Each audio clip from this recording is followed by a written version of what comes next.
在遥远的亚马逊雨林，潜藏着一片神秘的角落，那里孕育着世界上最古老的部落之一。这个幽静而隐蔽的地方，坐落于森林的深邃之中，受到险恶河流和陡峭山脉的保护，宛如一个被大自然深情拥抱的宝藏，远离了文明的纷扰。他们是亚诺马米人，一个生活在南美亚马逊雨林深处的原始部族。他们与世隔绝，也不接受所谓的现代文明。他们用毒箭打猎，用火烧地种粮，一生居住在一个巨大的圆形草屋里，与100多个族人同吃同睡，不分昼夜。他们不信神明，却对巫术深信不疑。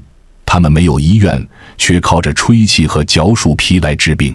他们的爱情和婚姻也颠覆想象，多夫多妻是常态，有些孩子甚至自己都不知道哪个才是亲生父亲。你以为他们落后吗？可他们早就有完整的生态体系与生存逻辑，能在蛇虫猛兽、瘴气沼泽的雨林中活得安稳自在。你以为他们可怜吗？可他们根本看不上外面的世界，认为城市里的人才是真正被困住的一群。在他们眼中，我们这些天天盯着手机、关在水泥盒子里的人，才是迷失了方向的野人。但他们的世界也并非永远宁静。过去几十年里，现代文明像刀子一样切进他们的生活。黄金矿工带来了毒药和疾病，政府带来了疫苗和威胁，摄影师带来了曝光和干扰，甚至还有外人偷走他们的女性与语言。可即便如此，大多数亚诺马米人依然选择留在雨林深处，坚守自己的领土。那么问题来了，一个靠毒箭、火种和口传文化维系数千年的民族，面对现代世界，会走向消亡，还是继续倔强的存在？我们该让他们文明起来，还是尊重他们活出不一样的方式？本期视频将穿过雨林深处，揭开这个古老部落的神秘面纱。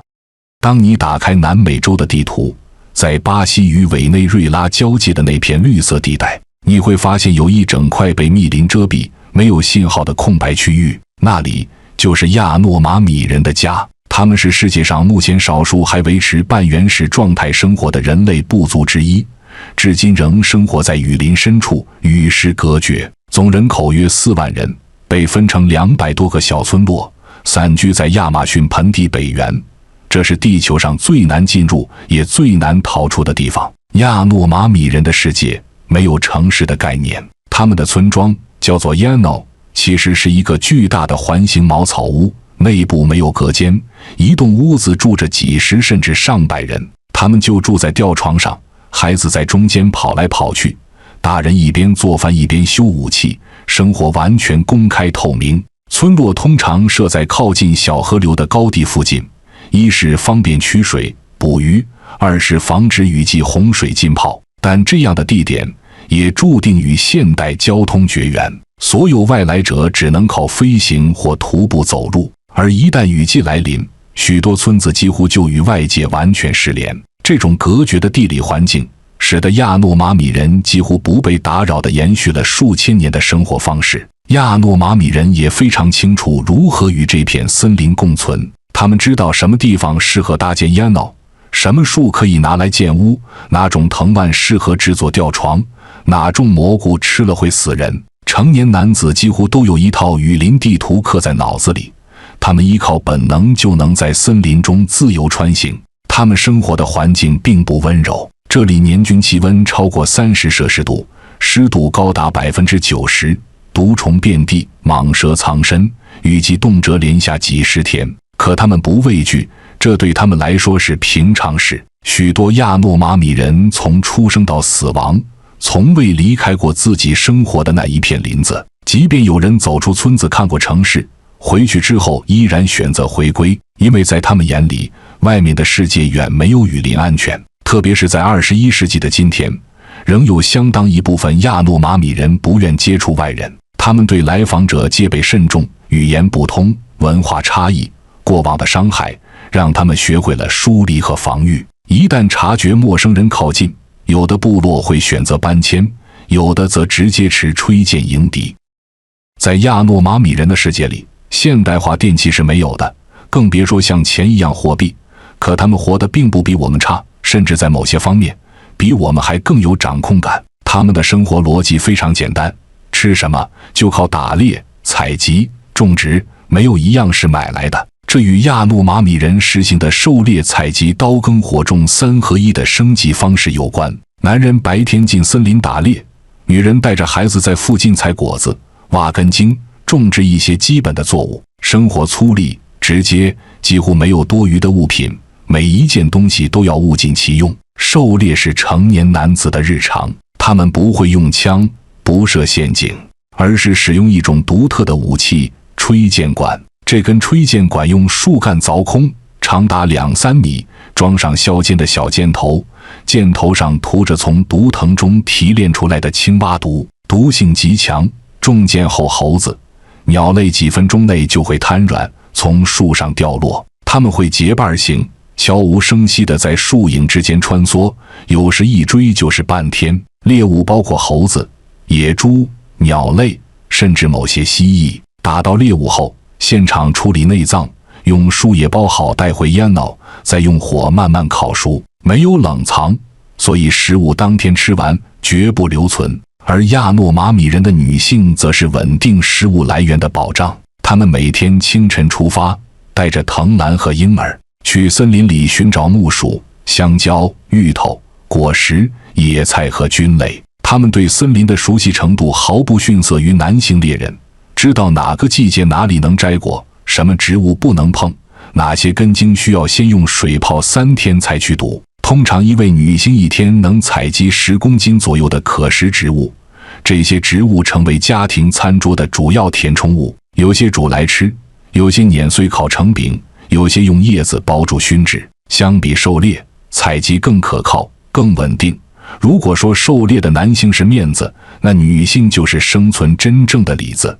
除了采集，他们也会种植一些最基本的作物，木薯、香蕉、甘蔗、玉米。但他们的农业很特别，用的是最古老的刀耕火种法。选一块林地，先砍伐树木，然后焚烧，烧完再种植。土地肥力有限，一块地只能种3到5年，就会彻底贫瘠，必须换地方。他们不施肥，不灌溉，不驱虫，全靠天意。所以他们不靠农业为生，而是用它当补充口粮的保险。亚诺马米人并没有复杂的烹饪文化，他们不会炒菜，也没有调料，做饭方式以火烤、炭熏和直接生吃为主。猴子和鸟类会整只放在火上炙烤，等毛皮烧焦后刮掉，剁块分食。木薯和香蕉会直接丢进火堆里烤焦，皮黑肉熟就是饭。某些鱼类和果实可以直接生吃，尤其是雨后捉到的昆虫，是他们的高蛋白点心。一顿饭没有分餐制度，全家围着一堆食物，谁想吃就伸手。孩子常常一边啃香蕉一边扯着后腿。他们不讲究营养搭配，也不在意卫生，对他们而言，能吃饱最重要。森林给多少，他们就吃多少，从不贪，也不会浪费。就是这样的生活条件，衍生出了亚诺马米人不一样的婚俗制度。在亚诺马米人的世界里，爱情不是2个人的私事，婚姻也不是一夫一妻的标配。这里的婚配逻辑和之前视频提到的一妻多夫村类似，讲的是生存、繁衍和部落的稳定。在我们看来非常离经叛道的婚姻制度，在他们那里却是千百年来运行良好的社会基础。一妻多夫、多夫多妻是一种常态。在亚诺马米人的一些村落，一位女性可以同时拥有2个甚至3个丈夫，丈夫之间多为兄弟、朋友或同辈族人，他们共同住在一个扇形地盘上，轮流照顾女人与孩子，打猎回来一起分食成果，于是一同承担家庭责任。更特别的是，孩子出生后，谁是真正的父亲这个问题并不重要。他们有一个独特的生育观念，叫混合精孕理论。女人和多个男人发生关系后，腹中胎儿会吸收每位男性的生命力量，这样出生的孩子才会更健康、更强壮。所以，雨季怀上的孩子可能被称为雨季丈夫的儿子，而旱季也与另一个丈夫同居，那孩子也可以叫旱季丈夫的名字。在这里，血缘不唯一，父权也不独占。在另一类村落中，一夫多妻则是身份地位的象征。如果一个男人狩猎技巧好，能见烟囱，有威望，有存粮，他就有资格拥有2位、3位甚至4位妻子。这些妻子往往是不同家族联姻过来的政治筹码，通过联姻加强家族关系，避免冲突，获取资源。多妻共处并非没有矛盾，彼此之间地位依赖生育能力与年龄长幼，争宠也有，吃醋也有，但他们知道争斗会引来部落不稳，所以大多保持一定面子和平。男人要想娶多位妻子，必须分配好劳动、食物、住所，也必须参加更多祭祀，提供更多猎物，承担的是责任而不是享受。在亚诺马米人社会中，婚姻是家族之间的利益交换。女孩通常在10岁左右就会被许配出去，成婚时间依法与情况而定，可能13岁就成为母亲。男孩则在14岁左右开始参加选妻活动，必须通过体力展示，比如举石头、扛树、打猎，证明自己养得起。婚礼没有仪式，没有祝词，一家人提着木薯饼、香蕉、羽毛饰物来到女方家，在烟囱中央火堆前交换物品。女孩从此随男方回家，这便完成了一场婚配。一段婚姻并不牢靠，也没有正式离婚机制。如果一方不满，可以主动搬离，重新打扮。妻子若离开丈夫，丈夫不能强留，只能再娶。丈夫若打老婆过重，也可能被长老劝退，勒令分居。这甚至比现代社会的婚姻制度更合理。表面看，这些自由散漫的婚姻制度仿佛缺乏稳定，但实质上，他们维系了这个部落1000年来的和平与繁衍。一女多夫能让劳动力聚集，提高孩子的生存率；一夫多妻能增强家族之间的血缘纽带，允许婚姻流动性，则有效减少矛盾，减少暴力。正因为如此，亚诺马米人的部落鲜有因感情问题产生极端冲突。即便多夫多妻，男女关系复杂，但规则明确，边界清晰，大家都知道该怎么做，不出大乱子。他们用最直接的方式告诉我们，婚姻不是为了爱情，而是为了生存。亚诺马米人最典型的身体特征之一就是穿鼻梁、穿嘴唇。从10岁左右起，男孩和女孩就开始用竹签、骨刺或棕榈枝穿孔，最常见的是横穿鼻梁和下唇，鼻子上横着一根长竹签，下唇垂着一段藤条。这在他们眼里不是奇装异服，而是一种成长的证明。谁脸上没有穿孔，说明还没长大，没有资格参与狩猎、谈婚论嫁或祭祀活动。这些穿刺是手工完成的，不打麻药，工具也不消毒，全靠父母或亲戚一点一点捅开皮肤。疼吗？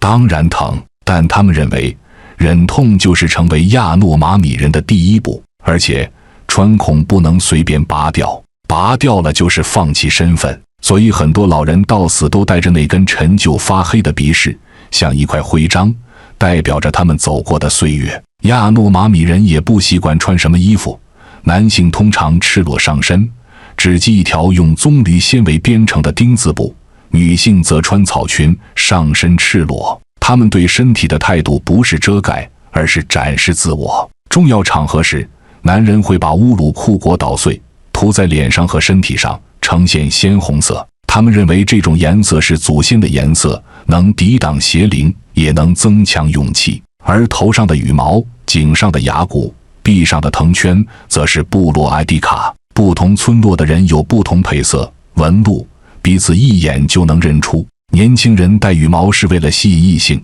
猎人戴野猪牙是展示战功，巫师身上的图腾纹路更是神灵许可的象征。而这些装饰没有一个是多余的。长签也有着另外的用途。亚诺马米人最令人称奇的发明之一，就是他们的吹箭武器系统。一根3米长的中空木管是他们狩猎与战斗的主力武器。箭是由削尖的小木枝制成，长度约20公分，前端沾上一种毒蛙汁或藤蔓毒液，一旦进入血液，几分钟内就能致命。成年男子要练好这项技艺，需从7岁开始练习。他们要在几十米外击中一只猴子，一只鸟，甚至是一只爬行中的蜥蜴。准度、耐心、呼吸技巧缺一不可。在族群冲突或自保中，吹箭更是决定生死的武器。它无声无息，一击即中。雨林中最致命的声音就是那一口呼。男人对吹箭的感情远超我们想象，他们会亲手雕刻，反复打磨，把它当作成人里最珍贵的部分，甚至在死后要随身烧掉，防止武器落入他人手中。如果说我们习惯在现代社交媒体上传达自我，那在这里，亚诺马米人就靠身体表达自己。亚诺马米人的家庭结构既简单又复杂，你能想象一家人不是3口、5口，而是100多口人住在同一屋檐下吗？在亚诺马米人的世界里，这不是夸张，而是日常。他们的家叫做 Yano， 一种巨大环形的公共草屋，也是他们社会结构的最小单位。每个 Yano 直径通常在30到50米之间，结构类似一个没有墙的体育馆。外圈是人们居住的区域，一家一户一个扇形地盘，用草席或火堆简单区隔，中间是空地，用于集会、仪式、晒谷、打闹和火堆取暖。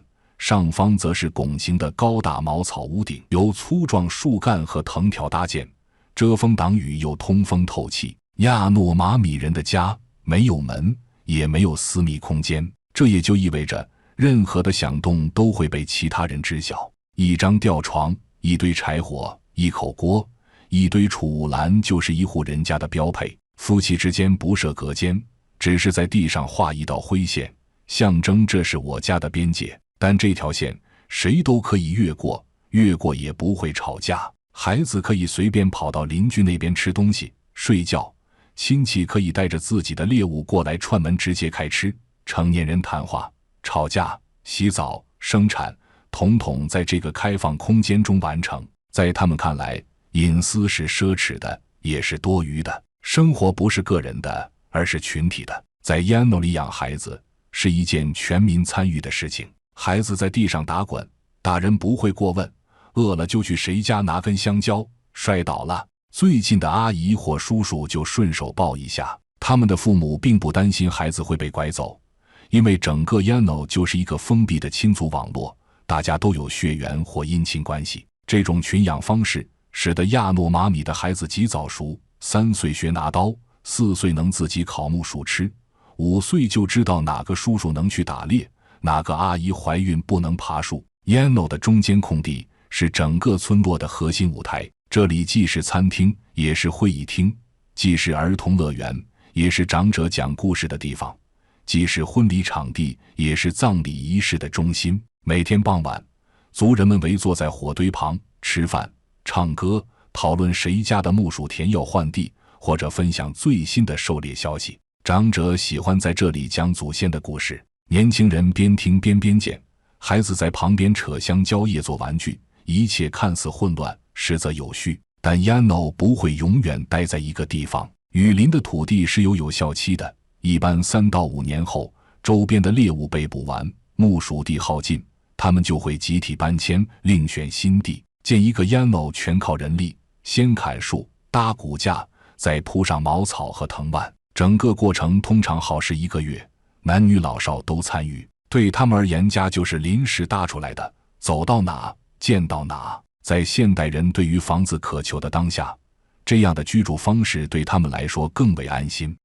亚诺马米人也有着独特的信仰，他们不信天神造人的故事，也不信创世神话，但他们相信一切疾病、灾难、死亡都不是偶然，背后必定有灵在作祟。他们信仰的是对自然的敬畏和对看不见之力的认知。在这套体系里，医生、巫师和心理导师合而为一，那个人就是萨满。萨满是部落中最受尊敬也最神秘的人物，他不穿特别衣服，也不住在高屋里，但他能与灵对话，能治病驱邪，能判断未来。每一个萨满都是从幻觉中出生的。成为萨满的第一步是在成年礼后由一位资深萨满选中，然后接受长达数年的训练。而训练的第一课就是吸入一种名叫 UPO 的植物粉末。这是一种强烈致幻剂，将其捣碎后，用笔管吹进鼻腔，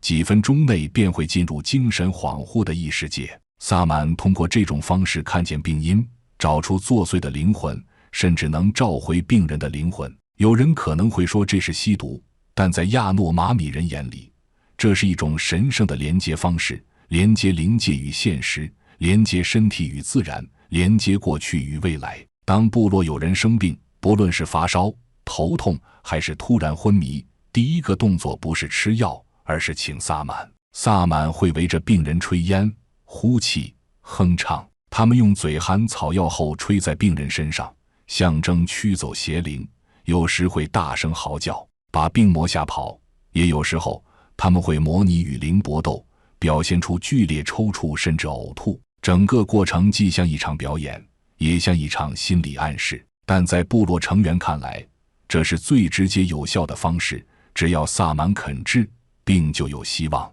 治疗后，病人家属会献上香蕉、木薯、羽毛饰品作为酬劳。如果病人痊愈，萨满声望大增；如果病人死亡，萨满也不会被指责，因为灵魂已走，无法追回。除了萨满施术，亚诺马米人还认为流血是一种净化仪式。在葬礼上，亲属会自愿割腕、划腿，用藤刺在身体上扎出细小伤口，让血液流下。这不是自虐，而是一种悼念方式，流多少血，代表你有多伤心。女性在分娩后也会经历一种清洗式流血仪式。孩子出生后第7天，族人会围着母子唱歌，并让母亲割破自己手臂，以交换灵魂，确保孩子平安长大。在他们眼中，身体是灵魂的容器，必须定期放血清毒。这种看似残酷的仪式，反映了他们对身体与精神之间平衡的极度重视。当然，他们也使用植物作为辅助治疗。雨林中有超过400种植物被用于止痛、退烧、驱虫、催奶、止血等用途。女人们熟悉哪些树皮泡水可以降温，哪些叶子煮汤可治腹泻。男人则知道某些藤蔓煮沸后可治伤口溃烂，或者某种果实适合伤后补元气。在我们眼中，这些方式未必科学，但在亚诺马米人的世界，它却真实地救活过人，也维系了一个族群的健康与秩序。亚诺马米人世世代代生活在雨林深处，靠猎物果实与藤蔓独间延续着一个自给自足的原始社会。他们曾以为，只要远离世界，就能永远保持宁静。但现实是，现代世界从未真正放过他们。时间回到1970年代，巴西政府首次尝试接触亚诺马米人。一开始是医生、语言学家、探险家带着好奇进入雨林，希望研究这个未被污染的人类群体。但他们带去的不只有相机和问题，还有感冒病毒、麻疹病菌和肺炎细菌。对于没有任何免疫力的亚诺马米人来说，这些病比毒箭还要致命。他们从未见过退烧药，也不知道什么叫疫苗。当第一个孩子高烧昏迷后，一场灾难开始蔓延。不到半年，一个小村庄就死亡超过70%。大人、孩子、萨满一个接一个倒下。族人以为是灵魂被外人带走，很多人甚至开始自我放弃，拒绝吃喝。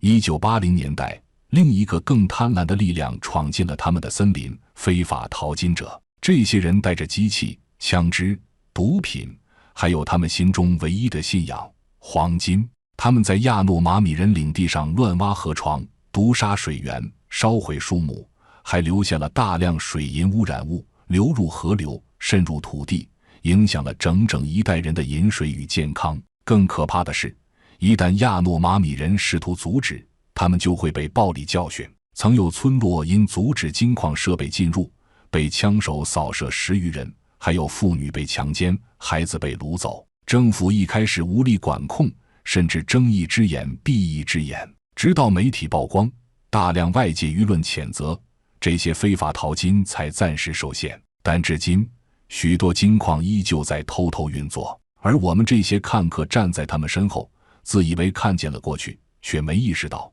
我们也站在某种文明的边缘，只是我们失去的太快，已经麻木了。长视频制作不易，欢迎大家关注、点赞、收藏，我们下个视频更精彩。